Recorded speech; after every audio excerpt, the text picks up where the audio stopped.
அனைவருக்கும் வணக்கம். Don TV coffee பிரமுகர் சீசன் 2ல் உங்களை சந்திப்பதில் மகிழ்ச்சி.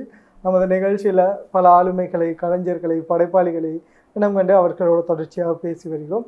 அந்த வகையில் இன்றைய நிகழ்ச்சியில் எம்மோடு இணைந்திருக்கிறார் மூத்த கலைப்பயணி, அதே மாதிரி பல துறைகளில் தன்னுடைய அடையாளத்தை பதித்து வருவார். அவருடைய அனுபவங்கள் ஏற்கனவே பேசப்பட்டிருந்தாலும் இந்த நிகழ்ச்சியில் இன்னும் புதிய பல சுவாரஸ்யமான விடயங்களை பேச இருக்கிறோம். ரவீந்திரன் ஐயா அவர்கள் எங்களோட நினைச்சிருக்காரு. வணக்கம். எப்படி இருக்கு? வணக்கம். நல்லா இருக்கேன். எப்படி போயிட்டுருக்கு வாழ்க்கையெல்லாம்? பரவாயில்ல, இறைவன் கிருபையில். அதாவது பொதுவாக சொல்லுவாங்க என்னென்னா, கலையோட பயணிக்கிறவங்க என்றைக்குமே இளமையாகவும் ஒரு துருதுருப்பாகவும் உற்சாகமாகவும் இருப்பாங்க அப்படின்னு சொல்லுவாங்க. ஸோ அந்த உத்வேகம், அந்த உற்சாகம் உங்களுக்கு எப்படி இருக்குது? இப்போ எனக்கு இறைவன் கிருபையில் உங்களுக்கு சொல்கிறதுக்கு என்னென்னா, இந்த கலைக்கு வயசு இல்லை. நாங்கள் கலையை கொண்டு ஒரு சந்தோஷத்தை தான் அடுத்தவங்களும் கொடுக்குறோம், நாங்களும் அந்த சந்தோஷத்தை தான் உருவாக்கி கொள்கிறோம். இப்போ அடுத்தவங்க அதை பார்த்து எங்களுக்கு ஒரு சந்தோஷமாக சொல்கிற நேரம் எங்களுக்கு மனசுக்கு மிச்சம் சந்தோஷம் ஒன்று இருக்குது. கலைன்றது அவங்களே ஈடுபட்டு அவங்களோட மனசுக்குள்ளே எங்களுக்கு இப்போ சின்ன வயசுலேருந்து எனக்கு கலை மீது சரியான ஒரு ஆர்வம். ஸ்கூல் படிக்கிற காலத்துலேருந்து பேச்சு போட்டி, நாடகங்கள், இப்படி அபிநயங்கள், பாடலுக்கு இப்படி செஞ்சு அதை பழகி வந்தனால ஒரு சிறப்பான ஒரு கலைத்துறையில் எல்லாத்தோடையும் பழகி ஒரு நல்ல ஒரு இடத்துல இன்றைக்கி உங்களுக்கு தெரியும். நான் ஒரு எம்ஜிஆருடைய பரமராசிகன் சின்ன காலத்திலேருந்து.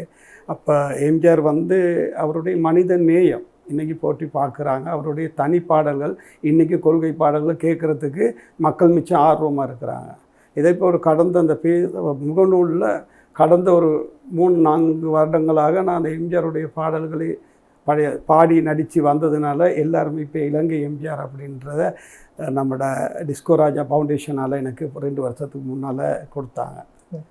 நிச்சயமாக அது ஒரு ரசிகனாக உங்களுக்கு அது ஒரு பெருமிதத்தை கொடுக்கும் அப்படின்னு நினைக்கிறேன். ஆனால் காலம் கடந்தும் இன்றைக்கும் எம்ஜிஆரை நீங்கள் ரசிக்கிறதுக்கு, இல்லை அவருடைய படைப்புகளை இல்லைன்னா அவருடைய நடிப்புகளை நீங்கள் ரசிக்கிறதுக்கு காரணம் என்ன? காரணம் என்னன்னு சொன்னால், இன்றைக்கி உங்களுக்கு தெரியும், இந்தியாவில் கூட அவர் இறந்து இன்றைக்கி 35 வருஷத்துக்கு மேலே ஆகிட்டு, ஆனாலும் எம்ஜிஆர் தான் இன்றைக்கி எல்லாருமே இதே தெய்வமாக வணங்குறாங்க. அந்த அளவுக்கு அவர் மக்கள் மீது ஒரு இரக்கம் கொண்ட தயால மனிதருள் மாணிக்கம். நான் சின்னதில் ஒரு புத்தகத்தில் படித்த ஒரு ஞாபகம், அது கூட பேட்டி போட்டியில் நான் பேசியிருந்தேன். அவங்க சொல்லுவாங்க, அந்த கர்ணன், மகாபாரதத்தில் கர்ணனுடைய கதாபாத்திரம் மிகவும் பலம் வாய்ந்தது, யாராலும் மறக்க முடியாது, மகத்துவமான ஒரு கதாபாத்திரம். அதை எம்ஜிஆருக்கு ஒப்பிட்டு அந்த புக்கில் நான் அந்த நாளில் சின்னதிலே படித்தேன். எனக்கு அதில் சொல்லியிருப்பாங்க, கர்ண பரம்பரை கதை தொட்டு காவியம் காலம் வரை கடை 7 கொடை வள்ளல்களை கண்ட நாடு தமிழகம் என்றாலும் அள்ளி வழங்கி வாழ்பவன் நெஞ்சம் ஆனந்த பூந்தோப்பு என்று வாரி வழங்கி வள்ளலான அண்ணா திரு எம்ஜிஆர் அவர்கள் காலத்தை வாழும் பாக்கியம் நாம் பெற்றுள்ளோம். நான் என் பிறந்தேன், நாட்டுக்கு நலம் என புரிந்தேன், என்னை நாளும் பொழுதும் எண்ணி ஏழைகளுக்கு உதவியவர் எம்ஜிஆர் தான். சொன்னதை செய்தவரும் எம்ஜிஆர் தான், சொல்லாததை செய்தவரும் எம்ஜிஆர் தான். கொடுமையிலும் கொடுமை, இளமையில் வறுமை, அந்த பசியை இளமையிலே அவர் அனுபவிச்சனால அவர் அதை தன்னை வாழ்க்கையும் மக்களுக்கு உதவி செய்யணும். அவருடைய படங்களை நீங்கள் பார்த்தீங்கன்னா தெரியும் உங்களுக்கு. அவர் எல்லாம் படத்துலேயும் மக்களுக்கு, ஏழை மக்களுக்கு உதவி செய்கிற மாதிரி அநியாயத்தை எதிர்த்திருக்கிறதுக்கும் மக்களுக்கு ஒரு படிப்பினை தரக்கூடிய ஒரு உதாரணமான பாடல்கள் தான் அவருடையது. சார், நீங்கள் இந்த கலைப்பயணத்துக்குள்ளே வர்றதுக்கு உங்களுக்கு ஒரு உத்வேகமா, இல்லைன்னா ஒரு இந்த இதுக்குள்ளே போகலாம் அப்படின்னு உங்களை தள்ளுன ஒரு விஷயம்? ஆமாம், எனக்கு உங்கள் நண்பர் ஜோசப் பென்னன்ட்டு உங்களுக்கு தெரியும். அந்த நாளில் முத்துச்சரத்தில் அருமையான பாடல்கள் அவங்களோட பாடல் அதிகமாக போய்கிட்டு இருந்தது. அந்த நேரம் நான் இப்படி கலை மீது ஆர்வம் கொண்டு அவர் படித்தது சென்ட்ரல் காலேஜில், நான் விவேகானந்தாவில். அப்போ அங்கே வர்ற நேரத்தில் அவரோட கடையில் அவரை சந்தித்து அவங்களோட பாட்டெல்லாம் போகுதுன்னு பிறகு அவர் எனக்கு சொன்னார், வாங்க நீங்களும் சேர்ந்து செய்யலாம் அப்படின்னு சொல்லிட்டு தான் என்னுடைய கலை பயணம் 1988 அல்லது 89 அவரோட போயிட்டு நாங்களும் பாட்டுகளை ஷூட் பண்ணி அப்படி அவருடைய முயற்சினால தான் வந்தோம். அவர் உங்களுக்கு தெரியும், அவர் எடுத்தார் நவரசம் அப்படின்ற ஒரு நாடகம், வீடியோ சஞ்சிகை உண்டு. அதில் அவருடைய நண்பனாகவும் எனக்கு நடிக்கக்கூடிய வாய்ப்பை கொடுத்தாரு. அந்த நேரத்தில் அதை டைரக்ஷன் பண்ணது கலைச்செல்வம் அவர்கள், இலங்கையில் புகழ்பெற்ற ஒரு நடிகர், கலைஞர். அதே மாதிரி அதுக்கு உதவி டைரக்ஷனாக இருந்தது மோகன்குமார் அவர்கள். அப்போ அவங்க 2 பேர்த்திட சந்திப்பும் அனுபவம், அந்த பழகக்கூடிய தன்மை எனக்கு கிடைச்சது. அதை கொண்டு அதன் பிறகு மொழிவாணன் அண்ணன் அவர்கள், அவங்களோட வீட்டில் ரேஸ்லலாம் நடக்குள்ள போய் அதுக்கு பிறகு அவரோடையும் சேர்ந்து இப்படியே அந்த பல பாடல்களை தயாரித்து நாங்கள் ஐடிஎனுக்கு முத்துச்சரம் நிகழ்ச்சியில் கொடுத்தோம். அதே மாதிரி ஒலி ஒலி நிகழ்ச்சிகள்லையும் பல மேடைகள்லையும் ஆடக்கூடிய சந்தர்ப்பங்கள் அந்த நாளில். ஓகே, அப்போ அந்த நேரத்தில் நீங்கள் நிறைய காணொலி பாடல்கள், அதாவது வீடியோ பாடல்கள் எல்லாம் வந்து நீங்கள் செஞ்சுருக்கீங்க. அதே காலப்போக்கில் வந்து குறைஞ்சிட்டு மிச்சம் அருகி போன மாதிரி. அது குறைஞ்ச காரணம் என்னென்னு சொன்னால், உங்களுக்கு இந்த எல்லாருமே அந்த நிகழ்ச்சிகளை ஒலி ஒலி சாதாரண இலங்கை பூராவுமே நடந்தது. இலங்கை பூராவே மக்களால் விரும்பி பார்க்கப்பட்டது. அதே மாதிரி முத்துச்சர நிகழ்ச்சியும் வந்து இலங்கை கலைஞர்களுக்காக அவங்க ஒரு அனுசரணை கொடுத்துருந்தாங்க. அதுலேயும் அது வந்து மக்களால் மிகவும் விரும்பி பார்க்கப்பட்ட ஒரு நிகழ்ச்சி. ஏன்னா அந்த நேரத்தில் அவங்களுக்கு ரூபவாயினியில் தமிழ் சேவைன்னு அது ஒன்று மட்டும்தான் ஞாயிற்றுக்கிழமை 1 மணிக்கு நடந்தது. அப்போ நாடகங்கள் இப்படி பல விஷயங்கள் அதில் நடந்து வந்தது.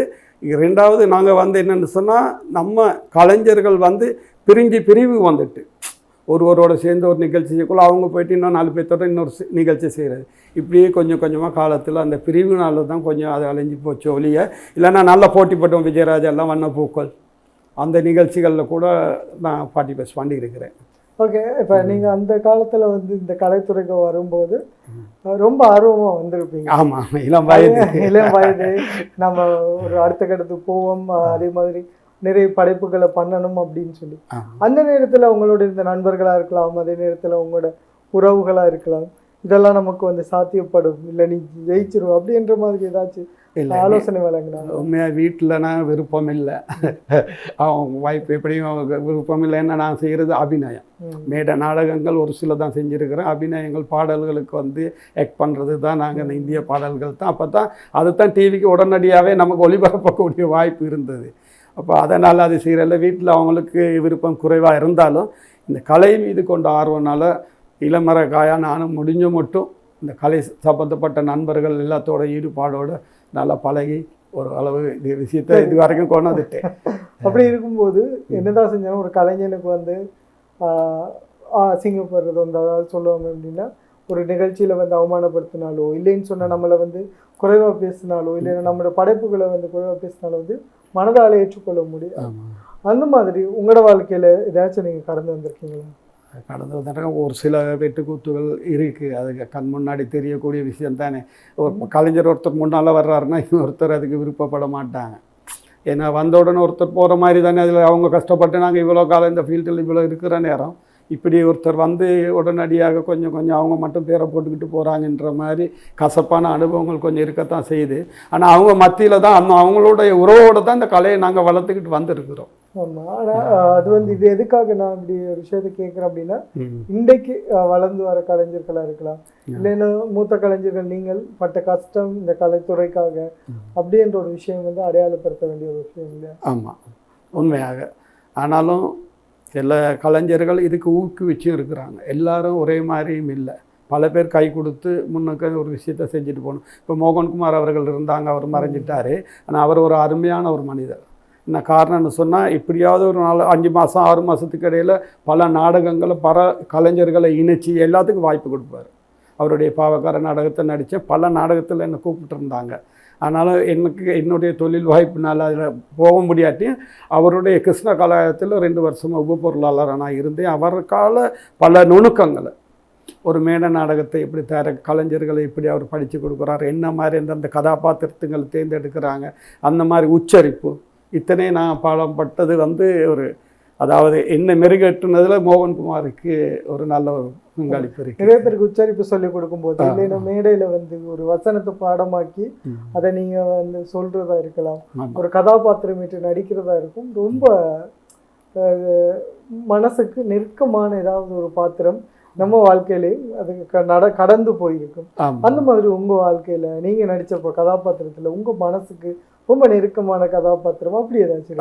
நம்ம என்எம் நசார் உங்களுக்கு தெரியும், அவர் ப்ரொடக்ஷன் பண்ண வெற்றி அப்படின்ற தொலைக்காட்சி நாடகத்தில் நடித்தேன். அப்போ அதுக்கு எனக்கு ஒரு சரியான கதாபாத்திரம் கொடுத்துருந்தாங்க. மோகன்குமார் தான் டைரக்ஷன் பண்ணாங்க அதை.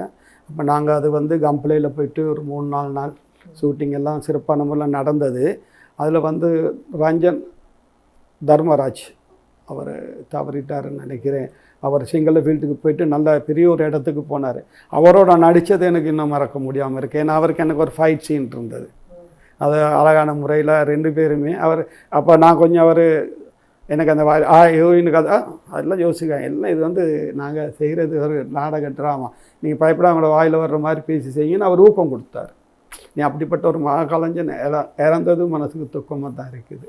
சரி, அந்த மாதிரி கதாபாத்திரத்தில் நீங்கள் இன்றைக்கு வரைக்கும் ஞாபகம் வச்சிருக்கிற வசனமாக இருக்கலாம், இல்லைன்னு சொன்னால் அந்த கதாபாத்திரமாக இருக்கலாம், அதை பற்றி கொஞ்சம் சொல்லுங்கள். இல்லை, அதாவது இந்த பாவக்கரைன்ற நாடகத்தில் வந்து அந்த வெள்ளி காசுக்காக அந்த டைலாக் இல்லை மறந்துட்டு உண்மைக்கு அது நான் ஒரு பாவின்னு அவர் மோகன்குமார் கேட்குறேன். ஆமாம் நீ பாவித்தான், நீ இந்த 25 பொற்காசுக்காக அவர் காட்டி கொடுத்த அப்படின்ற அந்த வசனத்தை தான் நாங்கள் அந்த மேடையில் படித்தோம். கலைச்செல்வன் அவர்கள் அதை மெருகேற்றி இருந்தாங்க. அன்றைக்கி அவர் தான் நடுவராகவும் இருந்தார். செகண்ட் ப்ரைஸும் கிடைச்சிச்சு எங்களுக்கு அந்த நாடகத்தில். சார், இன்றைக்கு நாடகங்கள் வந்து மிச்சம் குறைஞ்சிருச்சு தமிழில். ஆமாம், அது வந்து இப்போ ஒரு கலைஞனா உங்களுக்கு என்ன மாதிரி இந்த பாதிப்பு ஏற்படுது? உண்மையாக மனசு கஷ்டமான ஒரு விஷயந்தான். என்னென்னா கலை வளரணும், அப்போ தான் கலைஞர்கள் ஊக்கமாக அதுக்கு ஈடுபாடோடு செயல்படுத்தி கொண்டு போக முடியும். இப்போ மேடை நாடகம் ஃபுல்லாகவே கொஞ்சமே குறைஞ்சிட்டு இப்போ யாரும் அதை போய் டைம் பாஸ் பண்ணி பார்க்குற மாதிரி இல்லை. அந்த நாட்களில் தொடர்ந்து ஒரு 3 மாதம் 4 மாதத்துக்கு ஒருக்கா பல பேர் யுனைடெட் ஆர்ட்ஸ் செல்வராஜ் அண்ணன்ல இருந்து நம்மளுடைய ஹெலன் குமாரிட அவங்களோட இருந்தது, நம்மளோட மோகன்குமார்ட கலைச்செல்வன் அண்ணன், இப்படி அவங்கவுங்க போட்டி போட்டு அந்த நாடகங்களை செயல்படுத்தி கொண்டு வந்தாலும் வரும் அப்படி அதுக்குள்ள ஸ்பான்சர் குறையும், மக்களுடைய செல்வாக்கு அவங்களுக்கு அதை சரியாக செயல்படுத்த முடியாமல் அவங்கள கூப்பிட்டு போய் செலவழித்து அந்த காரியங்களை செய்யணுமே. அப்போ அந்த நாடகம் அப்படியே குறைஞ்சிக்கிட்டு வந்துச்சு. ஆனால் இப்போ முகநூலில் வந்து எல்லாமே ஃபேஸ்புக்கில் அவங்கவுங்க திறமையை போடுறதுனால இப்போ வளர்ந்து வரக்கூடிய கலைஞர்கள் உங்களுக்கு தெரியும், மார்க்ரெட் அவங்களோட ஒரு டிவி இதை கூட செஞ்சுருந்தாங்க. அதே மாதிரி நௌசாத் மாஸ்டர் டான் அப்படின்னு ஒரு நிகழ்ச்சி இப்போ செஞ்சுக்கிட்டு இருக்கிறாங்க. இப்படி தொலைக்காட்சியில் 2-3 விடயங்கள் இப்போ நடந்துக்கிட்டு இருக்குது. காசை எதிர்பார்க்காம அவங்க போய் அந்த எப்படியாவது கலையில் நாங்கள் இருக்கணும், கலையை வளர்க்கணும் அப்படின்ற ஒரு எண்ணம் இப்போ வளர்ந்து வர்ற கலைஞர்கள் மத்தியில் இருக்குது. ஓகே, காசை எதிர்பார்க்காம அப்படின்னு ஒரு விஷயத்த சொல்லியிருந்தீங்க. ஆமாம், ஆனால் கலைத்துறையில் வந்து இன்றைக்கு நம்ம பயணிக்கணும் அப்படின்னு சொன்னால் காசு அப்படின்ற ஒரு விஷயம் இருக்குது. இன்றைக்கு நாம் நினைக்கிறோம் இதுக்கு முன்னுக்கு இருந்த கலைஞர்கள் இல்லை காசு அப்படின்ற ஒரு விஷயம் தேவைப்படாது, நம்ம கலைக்காக முழுசாக எங்களை அர்ப்பணிப்போம் அப்படின்னு பயணித்ததால் என்னமோ தான் இன்றைக்கு கலை வந்து வளராமல் குறைஞ்சிருக்கும் அப்படின்ற ஒரு கேள்வியும் இருக்குது. உண்மை அதுதான். என்ன காரணம்னு சொன்னால் அதுக்குன்னு அடிப்படை செலவுகள் இருக்குது தான். இப்போ கலைஞர்கள் பல பேர் வந்து அதுக்கு உதவி பண்ணினாலும் கேமரா வந்து தனியாக அவங்க செய்ய மாட்டாங்க, கேமரா யூனிட் தனி அவங்களுக்கு வேற காசு கொடுத்து ஆகணும். மியூசிக்கல் சைட்டும் இருக்குது. 2வது வந்து ட்ராவலிங் இருக்குது. அன்னைக்குள்ள மீல்ஸ்லேருந்து போகிற செலவுகள் எல்லாமே கட்டுப்பாடு அந்த தயாரிப்பாளர்ன்ற ஒருத்தர் கையில் தான் அது வந்து நிற்கும். அதுக்கு நல்ல ஒரு ஸ்பான்சர் அமைஞ்சாங்கன்னா நல்ல திறமையாக செய்யக்கூடிய வாய்ப்புகள் எல்லாம் இருக்குது. இப்போ நானும் ஐயப்பன் CD 2 வெளியிட்டிருக்கிறேன். தானே தயாரித்து நானே இசையமைச்சு கொடுத்தாரு நம்மளோட ரத்னதுரை அவர்கள். அதே மாதிரி செந்தூரன் அவர்களும் 2 பேரும் சேர்ந்து தான் அந்த இசையமைச்சு கொடுத்துருந்தாங்க. அந்த பாடல்கள் இங்கே நல்லாவே வரவேற்பு இலங்கையில். அது முதலாகவே இலங்கையில் ஐயப்பன் CD ஒரு 9 பாடல்கள் வீடியோவாக நாங்கள் தான் செஞ்சு கொடுத்தோம். இறைவன் செயல் அது. அதே மாதிரி இன்னும் பல விஷயங்கள் நாங்கள் செய்கிறதுக்கு ஐடியா பண்ணிக்கிட்டு இருக்கிறோம். இப்போ என்ன 36வது வருஷம், 90லேருந்து கணக்கு பண்ணாலும் இப்போ 36வது வருடத்தை சிறப்பிக்கும் முகமாக ஒரு 14-15 பாடல்கள் அடங்கிய ஒரு வீடியோ வெளியிடுறதுக்கு இப்போ அதை செஞ்சுக்கிட்டு இருக்கோம். இல்லை மார்க்ரெட் அவர்களும் நடிச்சிருக்கிறாங்க, நௌசாத் மாஸ்டர் ட்ரேக் பண்ணியிருக்காரு, காய்மோகன் அவர்கள் வந்து கேமரா எடிட்டிங், பஸ்லூன் அவர்கள், இப்படி எல்லாமே ஒரு டீம் மாதிரி நாங்கள் அமைஞ்சு இப்போ அதை வெளியிடுறதுக்கு இருக்கோம். இன்னும் 2-3 மாதத்தில் 30வது வருட நிறைவை முன்னிட்டு செயல்படுறதுக்கு இருக்கோம். ஆனால் இப்போ பார்த்தீங்க அப்படின்னு சொன்னால் இன்றைக்கு வந்து ஜென்ரேஷன் மாறிடுச்சு. ஜென்சி வந்துருச்சு, 90s கிட்ஸ் வந்துட்டாங்க. அதுக்கு பிறகு உங்களை சீனியர்கள் நீங்களும் இருக்கும்போது இந்த கலையில் வந்து ரொம்ப போட்டி போட வேண்டிய ஒரு சூழல் இருக்குது. ஸோ இதுக்கான ஏற்பாடுகள் உங்களுடைய தயாரிப்புகள்லாம் என்ன மாதிரி? இல்லை, இப்போ நவீன மயத்தில் தான். இப்போ அதாவது இப்போ பாட்டு வரனா ட்ரெக்கில் வருது பார்த்தீங்களா, அந்த மாதிரி எங்களை நாங்கள் மாற்றி தான் அமைச்சிக்கிட்டு போகணும். பழைய மாதிரியே இப்போ செயல்படுறது கஷ்டம்தான். ஏன்னா ஜென்ரேஷன் மாற்றம் இருக்குது, அவங்களோட எதிர்பார்ப்பு வேறு. இப்போ பழைய எம்ஜிஆர்ட்ட பாட்டாக இருந்தாலும் இன்றைக்கி அது வேறு மாதிரி கொண்டு வந்துடுறாங்க.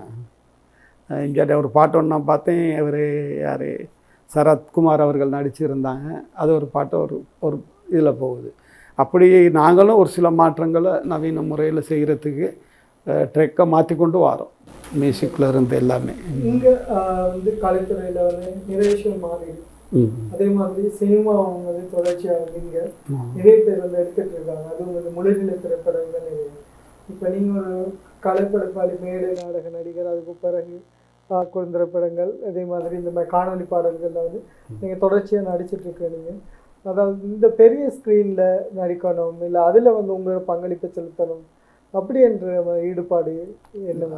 அப்படியான வாய்ப்புகள் எனக்கு அமையலை. அவர் மோகன்குமார் அவர்களுக்குள்ள ஒரு திரைப்படம் எடுப்போம் அப்படின்னு சொல்லிக்கிட்டு இருந்தாங்க. அதே மாதிரி என்எம் நசார் இப்போ ஒரு திரைப்படம் எடுக்கிறதுக்கு கூடிய ஐடியா பண்ணிக்கிட்டு இருக்காங்க. டிஸ்கோ ராஜா கூட 2 சிங்கள திரைப்படம் எடுத்திருந்தாங்க.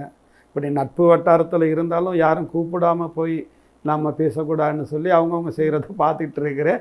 வாய்ப்பு வந்தால் கண்டிப்பாக நம்மளும் ஐடியா பண்ணலாம், அதுக்குள்ளே ஒத்துழைப்போடு வரணும். அதாவது நீங்கள் சொன்ன ஒரு விஷயத்துல நான் கேட்குறேன்டா, முன்ன வந்து நான் ஒரு நடிகன் அப்படின்னு தெரியும், வந்து வாய்ப்பு வந்து என்னெல்ல வரும். ஆனால் இன்றைக்கு வந்து எங்களையும் நாங்கள் நிரூபிக்க வேண்டிய ஒரு சூழல்ல இருக்கிறோம். அப்படி இருக்கும்போது வாய்ப்பை நம்ம தேடி போகிறது இல்லை, தப்பு இல்லை. இல்லை, தப்பு இல்லை. ஆனால் நண்பர்களே தெரிஞ்சவங்களே அது செய்கிற நேரத்தில், இப்போ நம்ம நவசாத் மாஸ்டர் கூட டான் ஒன்று செய்கிறாங்க, மார்க்ரெட் அவங்க கூட ஒன்று செஞ்சாங்க. அவங்களோட எங்களுக்கு ஒரு வாய்ப்பு அதுக்கு தர இல்லை, அதை சொல்லித்தானே ஆகணும். ஆனால் எங்களோட ப்ரொடக்ஷனில் அவங்களுக்கு நடிப்பு இருக்குது, நாங்கள் இடம் கொடுத்தோம். ஆனால் அவங்க எங்களுக்கு சொல்லாமல் செஞ்சுட்டு காட்டுறாங்க, அண்ணன் பாருங்கள் நான் செஞ்சுருக்கோம் அப்படின்னு.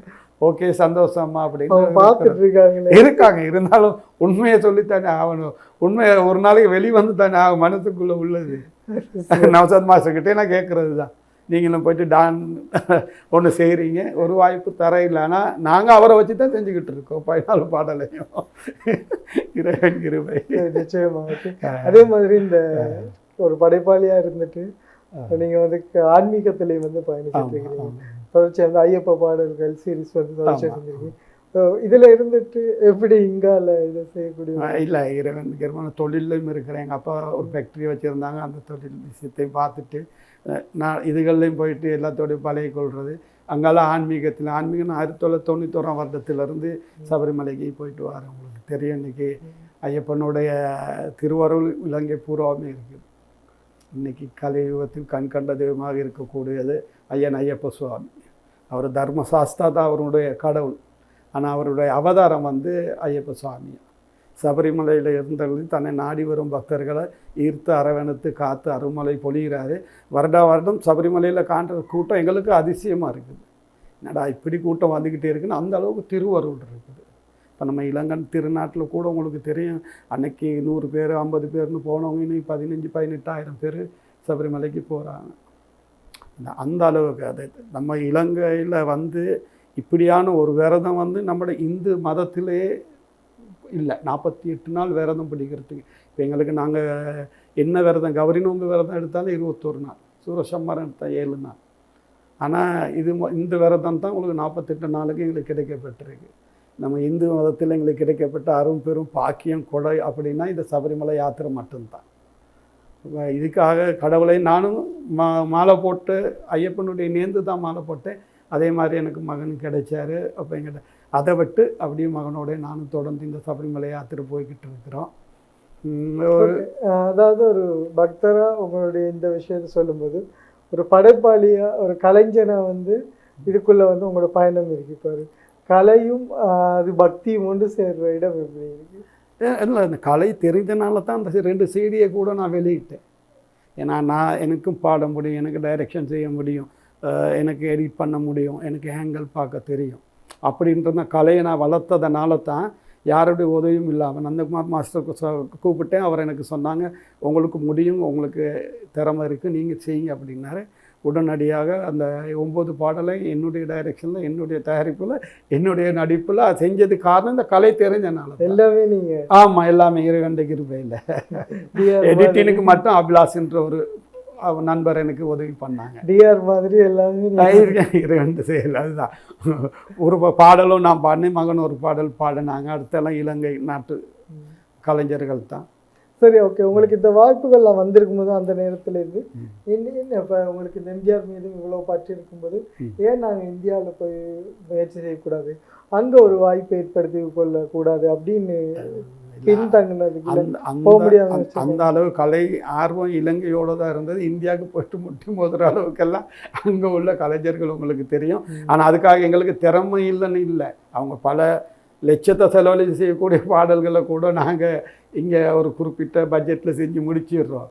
ஆனாலும் அந்த திறமைன்னா அங்கே போயிட்டு முட்டி மோதி காலங்களை செலவழிக்கிற அளவுக்கு எங்களுக்கு தொழில் வாய்ப்புகள் அமைப்பு இல்லாமல் இருந்தது. ஏன்னா எங்கள் அப்பாவோடைய கட்டுப்பாட்டிலேயே நாங்கள் இந்த தொழிலோடு இருந்து வந்தனால இப்போ அப்பாவுக்கு பிறகு தான் இப்போ கொஞ்சம் கூடுதலாகவே நான் இந்த விஷயத்தில் இறங்கி போய்கிட்டு இருக்கிறேன். சரி, ஓகே. ஆனால் ஓகே, எம்ஜிஆர் மீது இருந்த பற்றி அவரை நேரில் என்றைக்காவது பார்க்கணும் அப்படின்னு இல்லை, எம்ஜிஆர் எனக்கு உண்மையாக பார்க்க கிடைக்கல. சிவாஜி கணேசன், கமல்ஹாசன், ரஜினிகாந்த், மனோரமா இவங்களெல்லாம் நான் பார்த்துருக்குறேன். இந்தியா போய்ட்டு விஜயகுமார் அவரை கூட நான் சந்திச்சிருந்தேன். ஆனால் எம்ஜிஆரை பார்க்க கிடைக்கல. இப்போ எம்ஜிஆருக்கு இறந்த நேரம் போகணும் அப்படின்னு சொல்லி ஃபுல்லாகவே ட்ரை பண்ணால் இங்கே இந்தியன் ஹை கமிஷன் மூடுனனால எனக்கு வீசா ஒன்று கிடைக்கல. இல்லைன்னா அப்பா போங்கன்னு சொல்லிட்டார். ரசிகன்ற முறையில் எனக்கு சரியான ஒரு மனத்துக்கு ஆதங்கம் தான், வேதனை. அழுதிங்களா? ஆமாம், எம்ஜிஆர்னுக்குள்ள ஒரு என்ன அவ்வளோ ஒரு மக்களுக்கு உதவி செய்யணும் அப்படின்னு அவருக்கு இன்றைக்கி அவருடைய கதைகள் அந்த நாளில் எங்களுக்கு தெரிஞ்சது கொஞ்சம். இப்போ ஒருத்தர் அவருடைய சுயசரிதையை சொல்கிறாங்க. யார் போய் முகம் பார்த்த உடனே இவருக்கு என்ன பிரச்சனை இருக்குன்னு தேடி பிடிச்ச உடனே காசு கேட்காம கையில் கொடுத்து அனுப்பக்கூடிய ஒரு மனிதர். சரி, இவ்வளோ விஷயம் எம்ஜிஆர் பேசும்போது கண்கலங்கி நீங்கள் பேசுகிறீங்க. அப்படின்னா எம்ஜிஆர் படம் இல்லை இல்லைன்னா உங்களை குறிப்பாக இந்த படத்தில் இருந்தால் எனக்கு எம்ஜிஆரை பிடிக்கும் அப்படின்னு உங்கள் லைஃப்பில் இருந்த ஒரு படம்? இல்லை, எம்ஜிஆர் எனக்கு நல்ல நேரம் நல்ல நேரம் படத்தில் அந்த யானையோட எல்லாம் இது பண்ணாங்க. ஆகட்டுண்டா தம்பி ராஜா சூப்பர். அந்த படத்துலேருந்து அதுக்கு முதலிருந்தே ஓரளவு வந்தாலும் கொஞ்சம் எனக்கு வயசு தெரிகிற நேரம் நல்ல நேரம் படத்தில் இருந்து நாங்கள் எம்ஜிஆர் அதே மாதிரி எங்கள் வீட்டு பிள்ளை எங்கே இருந்த கோயில் அவர்களெல்லாம் அது எவர் கிரீன்ஸ். எம்ஜிஆர் ஏதாச்சும் நடிச்சு காட்டுறதுக்கு ஏதாச்சும் ஐடியா? நான் இப்படி தான் எம்ஜிஆர் பாடல்கள் செய்கிற நேரம் கூட அந்த விக் கண்ணாடி எல்லாமே சன்கிளாஸ் எல்லாம் போட்டு அந்த எக்ஷனில் இது பண்ணேன். அந்த எக்ஷன் கை கால் அது வரும் பாட்டுக்கு தன்னாலே அதை நான் சும்மா செய்ய மக்கள் அதை இது நல்லா இருக்கு நல்லா செய்யுங்க அப்படின்னு சொல்லியிருந்தா நானும் சரின்னு அதை அதுக்கு பிறகு செஞ்சு கொண்டே வந்தேன். சரி, இன்னைக்கு இருக்கிற யங்ஸ்டர் அதாவது இளம் தலைமுறை ஹீரோக்கள்ல இல்லை சினிமாக்கள்ல உங்களுக்கு பிடிச்சது நீங்கள் பார்க்குறது ஏதாச்சும் இருக்கா? எப்படி இன்றைக்கு இருக்கிற யங்ஸ்டர் அதாவது இளம் தலைமுறைகள் அதாவது ரஜினி, கமல் அதை தாண்டின பிறகு விஜய், அஜித், அதுக்கு பிறகு இப்போ விஜய் அரசியல் விட்டாரு, அதுக்கு பிறகு இருக்கிற சிம்புவோட நடிப்பு நல்லா பிடிக்கும், தனுஷ்ட பிடிக்கும். அதே மாதிரி விஜயகுமார் மகன் இருக்காரு அருண், அவரும் நல்ல தரமான படங்கள் கொஞ்சம் இருக்கா அவங்களுடைய வரக்கூடிய எல்லா படத்தையும் அவர்தான் இவர்கள் இல்லை பார்க்கறது தான். சரி, இங்க நீங்க இப்போ நிகழ்ச்சி நேரம் நிறைவு செய்கிற நேரம் வந்துட்டு இருக்கு. இங்க ஏதாச்சும் ஒரு படங்களோ இதுலயோ உங்களுக்கு எந்த மாதிரியான கதாபாத்திரம் எடுத்து நடிக்க ஆசை ஒரு கலைஞரா? எனக்கு ஒரு நடுத்தரமான ஒரு இன்ஸ்பெக்டர், போலீஸ், டாக்டர், வில்லனுக்கு வந்தாலும் பரவாயில்லை. மோத்த பார்க்கும்போது இல்லை ரொம்ப சார்ந்த முகமா இருக்குது. அது கதாபாத்திரத்துக்கு நம்ம மாற்றிக்கொள்ள, அதுதான் நடிப்பு. இப்போ ரஜினிகாந்த் நேரடியாக பார்க்குறதுக்கு அவர் வந்த உடனே இப்படி இருக்குது. ஆரம்பத்தில் ரஜினிகாந்த் நல்ல ஸ்டைலாக வருது, ஓகே. இப்போ தச்சமே அவருக்கு அந்த ஏஜ் 23 வயசு ஆனாலும் இன்றைக்கி அந்த இளைஞர்களை கவரக்கூடிய அளவில் அவங்களுடைய நடிப்பு இருக்குது. அதே மாதிரி நாங்களும் எங்களை மாற்றிக்குவோம். அந்த திறமை தைரியம் இருக்குது. சரி, சினிமா சம்பந்தமாக பேசிட்டு அதான் இப்படி தான் யார் கூப்பிட்டாலும் நாங்கள் அதுக்கு இப்போ போயிட்டு நடிக்கிறதுக்கு விருப்பம்தான். ஆனால் அவங்க கூப்பிடாம தான் நான் கொஞ்சம் அப்படியே இருக்கிறது. இதான் எல்லாத்தோடையும் பழைய நீங்கள் சொல்கிறீங்க வாய்ப்பை நம்ம தேடி போகிறோம்ல, இந்த பிரச்சனை இல்லைன்னு எங்களுக்கு அவங்களோட டைமிங்கில் எங்களுக்கு ஒத்து வரணும். நம்ம தொழிலில் இருக்கிறோம், இப்படி இருக்குது. பிஸ்னஸ்ல இருக்கிறது கலை ஆர்வம் ஆசையோட எல்லாத்தோடையும் கலந்து பேசி செஞ்சுட்டு போகிறோம். நிச்சயம் அந்த நிகழ்ச்சி பார்த்துட்டு இருக்கும்போது ஓகே இவர் யார், இவருடைய படைப்புகள் என்ன, தொடர்ச்சியாக இந்த துறையில் இவர் என்ன ஆசைப்படுறாரு அப்படின்றத நிச்சயமாக யாராவது ஒருத்தங்க பார்ப்பாங்க. அவங்களுக்கு நிச்சயமாக அதுக்கான வாய்ப்புகள் வரும். இறுதியாக இப்போ இருக்கிற இலங்கையில் இப்போ வளர்ந்து வர இந்த சினிமா துறையாக இருக்கலாம், கலைப்படைப்புகளை தொடர்ச்சியாக செஞ்சுட்டு இருக்கிற இந்த காணொலி பாடல்கள் இதெல்லாம் பார்க்கும்போது உங்களுக்கு என்ன தோணுது? இல்லை செய்கிறவங்க இப்போ நம்ம ஒரு மொழிவான நன்னன் கூட இப்போ கிட்டையில் ஒரு CD பென் டிரைவ்னு இலங்கையில் முதல் முறையாக வெளியிட்டார். அதில் 5 பாடல் அப்போ அதில் மார்க்ரெட்டும் எனக்கு ஜோடியாக நடித்தாங்க. அப்படி 5 பாடல் எனக்கு தனியாக கொடுத்தாங்க, நீங்கள் இதை செய்யுங்க ரவி அப்படின்னு சொல்லி. அப்படி கூப்பிட்றவங்கள்ட்ட விஷயங்களை நான் செய்வேன். ஷானவாஸ் மாஸ்டர் தான் எனக்கு ஒரு 35 பாடல்களுக்கு மேலே என்ன ட்ரேக் பண்ணியிருக்கிறாரு. அதே நந்தகுமார் மாஸ்டர், அவரோட சிஷ்யன் ஜூட்னு சொல்லி அவர், அதுக்கு பிறகு பாயும்னு சொல்லி என் ஃப்ரெண்ட் ஒருத்தர், அவரும் ஒரு பாடல் எனக்கு ட்ரேக் பண்ணியிருக்கிறாரு. இப்படி யார் கூப்பிட்டாலும் நான் போய் செய்கிறது. அது போக நான் தனிச்சும் செஞ்சு கொடுக்குறேன். இப்போ டிஸ்கோராஜா அவரோடையும் போயிட்டு இப்போ கிட்டையில் ஒரு 3 பாடல்களை நாங்கள் ஷூட் பண்ணிட்டு வந்தோம் அந்த சிடிக்கு வெளியிடுறதுக்காக. ஓகே, நிச்சயமாக இங்கே வருகை தந்ததுக்கு உங்களுடைய இந்த நேரத்தை செலவு பண்ணதுக்கு ரொம்ப நன்றிகள். இல்லை உண்மையாகவே நான் தான் உங்களுக்கு நன்றியை தெரிவிச்சுக்கணும். டான் டிவி நேயர்களுக்கும் இந்த பேட்டி எடுத்த உங்களுக்கு என்னுடைய பணிவான நன்றியை நான் தெரிவித்து கொள்கிறேன். ஏன்னா இந்த மாதிரி கலைஞர்களுக்கு ஒரு களம் தான் தேவை. எங்களை ஒரு குறிப்பிட்டவங்க மட்டும்தான் பார்க்குறாங்க. இப்போ இது அப்படி இல்லை. இப்போ இங்கே இலங்கையில் பூரா உங்களோட நேயர்கள் பார்ப்பாங்க, வெளியூரில் உள்ளவங்க பார்ப்பாங்க, ஒரு கலைஞரை அறிமுகப்படுத்திக்குவாங்க. எனக்கு கிடைச்சது ஒரு பெரிய வாய்ப்பு. நன்றியை தெரிவிச்சுக்கிறேன். ரொம்ப நன்றி இங்கே வருகை தந்தமைக்கு, வந்து உங்களோட நிகழ்ச்சியில் கலந்து கொண்டமைக்கு. இன்றைய ஒளிப்பதிவில் எங்களோட ஈடுபட்டிருந்தார் திவாகர். அவருக்கும் நன்றி கூறி விடைபெறும் நான் ரிஸ்வான். நன்றி, வணக்கம். வணக்கம்.